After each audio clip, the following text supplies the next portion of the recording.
Pessoas normais, quando vão na academia, costumam comer antes e depois, mas igual esse monstro aqui, Fábio Giga, ele precisa comer antes, durante e depois. Aí você fala, pô, mas comer durante? Da hora e dá pra levar uns lanchinhos ali. Não, não é porque ele tem vontade de comer. Imagina o esforço que um cara desse faz. Enquanto você, enquanto eu, a gente está levantando 5, 10 quilos, ou seja, a gente faz uma força maior do que o peso, que seria 50, 100 newtons, ele está fazendo uma força maior do que 500 newtons. Eu levanto 10, ele levanta 50, eu faço 100 newtons, ele faz 500 newtons. Agora imagina esse esforço, você por meia hora levantando 100 newtons, imagina o esforço dele, ele por meia hora levantando 500 newtons. Essa quantidade de energia que ele gasta é muito maior. Por quê? Porque a gente tem um conceito que é chamado de trabalho. E o trabalho é força vezes deslocamento vezes o cosseno de θ. Traduz! O trabalho é a energia que uma força gasta para deslocar alguma coisa. Então eu tenho peso. Eu desloco um pezinho, eu desloco uma pequena energia. Ele desloca um pesão, ele vai usar uma grande energia. Então é normal que depois de alguns minutos de treino, ele já não tenha reservas mais. Por quê? Porque essa energia que a gente come, que é a caloria, ela vai ser convertida em trabalho dentro do nosso corpo. É óbvio, eu expliquei de um jeito muito simples, tem muita biologia aí no meio do caminho, mas vamos nos ater para a parte da física, que é o trabalho de uma força, ele vai ser o produto da força, do deslocamento e do ângulo, quer dizer, do cosseno do ângulo formado entre esses dois. Esse nosso trabalho aí, ele vai ser dado em, acabei de falar de comida, não falei? Se você pegar uma barrinha, qualquer coisa, um chocolate, você vai ver que ele fala que tem tantas quilocalorias, só que hoje em dia também aparece tantos quilojoules. Sim, porque joule é quantidade de energia. Então toda vez que eu tiver o meu trabalho, ou W, work, aqui nós é bilíngue, nós vamos ter a unidade desse cara como sendo um J, que é o joule. Então energia é em joule. Mas, teacher, energia cinética também é em joule? Sim, porque lá também é energia. Mas é a mesma coisa? Não. Trabalho é a energia que uma força gasta para ter deslocamento e força. Essa força aqui para a gente vai ser dada em Newtinho, nosso amigo Newtinho. O deslocamento vai ser em metros e cosseno não tem unidade. Então, joule para a gente fica como sendo Newton vezes metro. Mas não tem como a gente estudar trabalho sem a gente saber muito bem sabido trabalhar, mexer, vamos dizer assim, nesse sentido, mexer com as forças. Por quê? Porque esse trabalho é força vezes deslocamento, o exercício não vai me dar uma força qualquer. Ah, a força aí é 10, calcula. Não, você vai ter que manipular as forcinhas, para isso você precisa conhecer todas. Normal, peso, tração, atrito, força gravitacional, força elétrica, e esqueci alguma aí? Força normal, força elástica, para depois você jogar dentro do trabalho. Então a gente tem como pré-requisito manjar as forças. Mas eu sei que você já manja algumas, então vamos fazer o seguinte, vamos revisar. Não vou ficar naquele conceitinho da caixinha com as forcinhas, não, que lá é muito óbvio, tá aí no seu livro. Eu vou vir aqui, ó, para exemplo fera. Pega esse primeiro exemplo aqui. Eu tenho uma esteira lá numa fábrica e essa esteira está carregando a minha caixinha.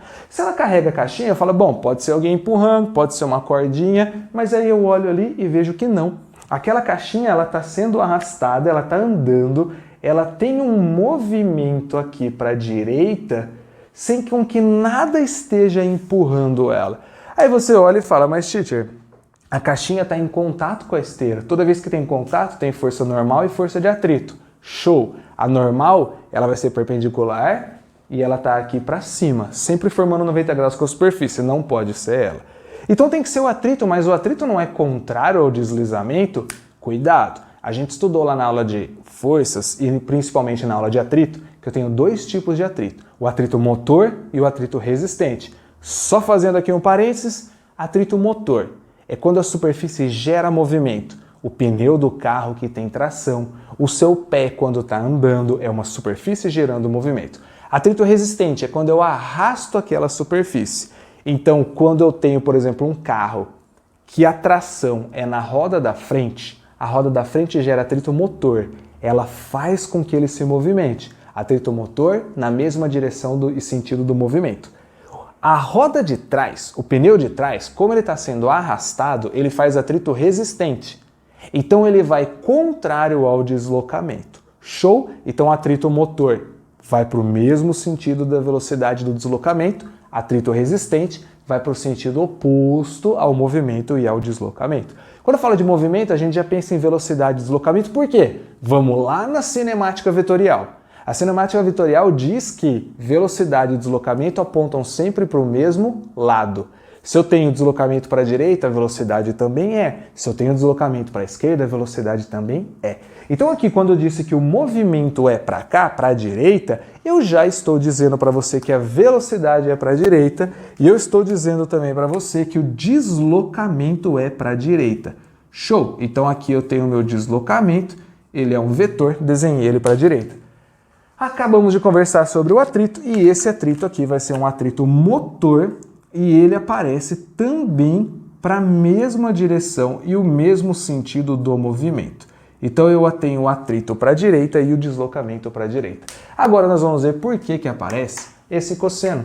É para ele arrumar algumas situaçõezinhas do tipo eu ter alguma força contrária.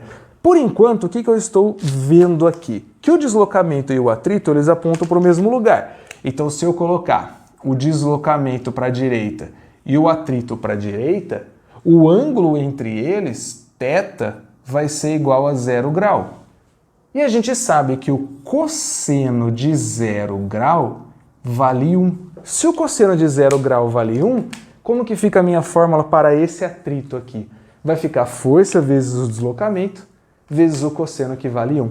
Por isso que é muito comum aparecer a força, o trabalho, simplesmente como sendo força vezes deslocamento. Quando aparece trabalho é força e deslocamento, trabalho é foda, que os professores falam, ele está dizendo para você que a força e o deslocamento, eles estão para o mesmo sentido. Então o trabalho aqui seria força, ao invés de botar F, eu estou colocando AT, vezes o deslocamento.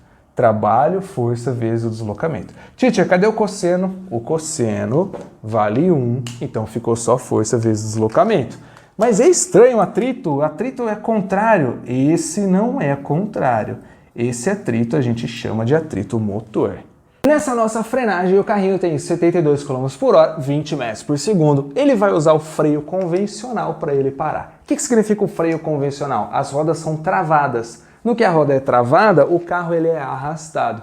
Então a gente já sabe que o atrito passa a ser um atrito resistente. Arrasto, atrito resistente. No atrito resistente, a gente tem a direção dele e o sentido, quer dizer, só o sentido, né?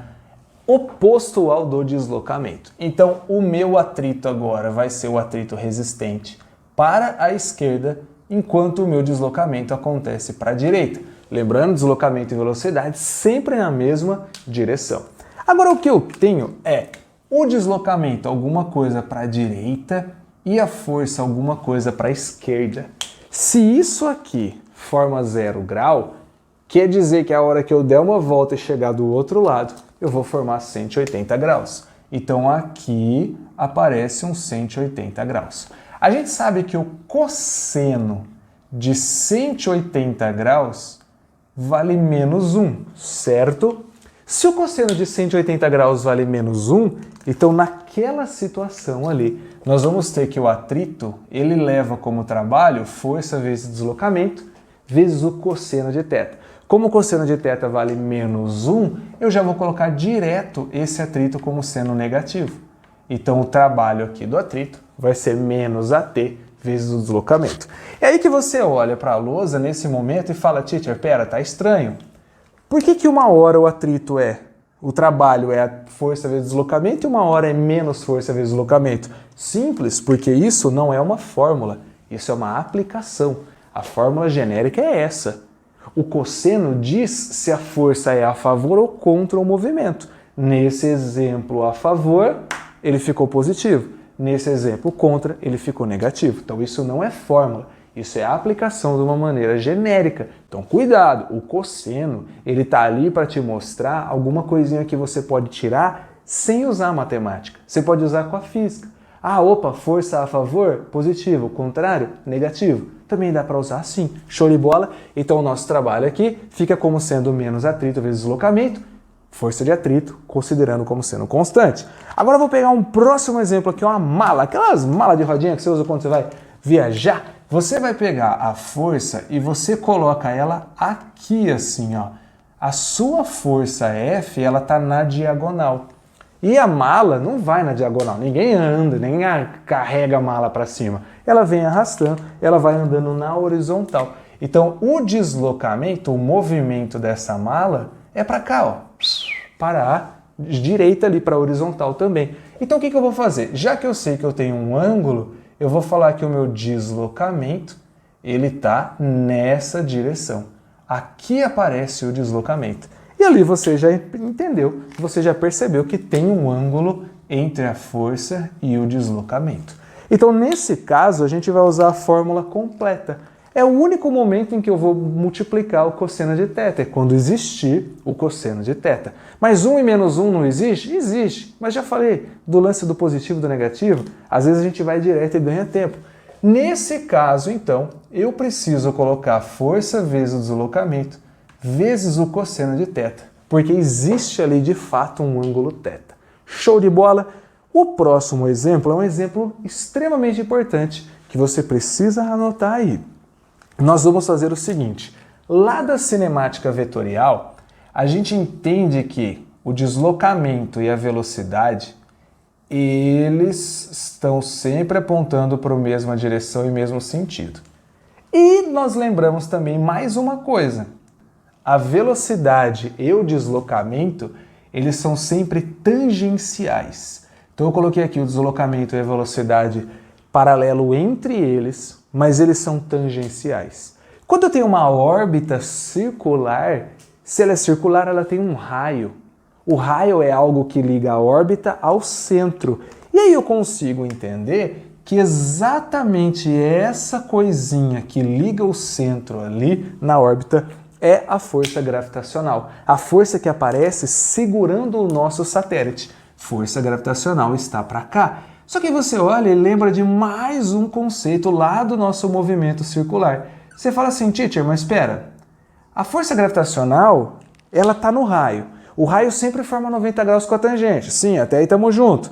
Se o raio sempre forma 90 graus com a tangente, quer dizer que nesse caso a força gravitacional forma 90 graus com a velocidade. Boa! Forma 90 graus também com o deslocamento. O que eu tiro de cada uma dessas informações? Se a força forma 90 graus com a velocidade, ela é uma força centrípeta.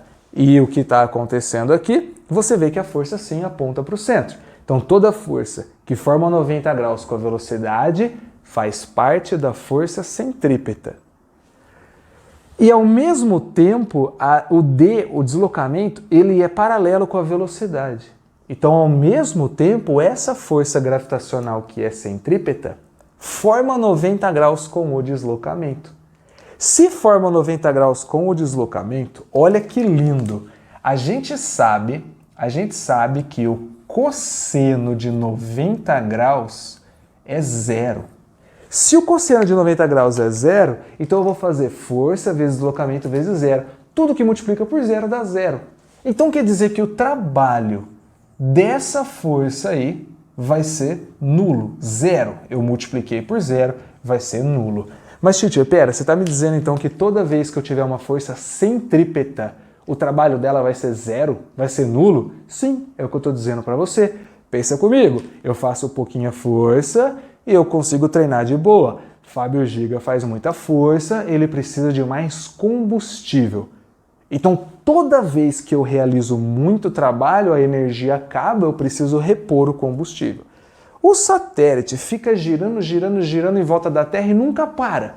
Se ele nunca para por quê? Ele tem combustível infinito ou ele não precisa de combustível? Já pensou nisso? Por que um elétron fica girando o tempo todo em torno de um núcleo e ele nunca para? Ele tem energia infinita ou ele não gasta energia?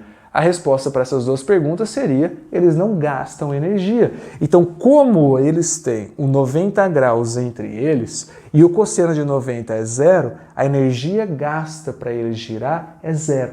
Então, toda vez que eu tiver o trabalho da força centrípeta, você vai colocar como sendo nulo. Então, agora, considerações finais. Pode parecer que o trabalho é extremamente complexo. Na verdade, é porque eu usei exemplos mais complexos. Eu poderia muito bem desenhar uma caixinha, falar que tem 10 newtons para a direita, 10 para a esquerda, 10 para baixo, 10 para cima, aplicar a formulinha, ia ser mó fácil. Ia ser mó fácil, mas você ia fazer provinha de primeiro ano. Você não ia conseguir encarar um vestibular fera. Por vestibular fera, a gente precisa sim saber essas fórmulas, essas forças, a utilização da força de um jeito mais embaçado.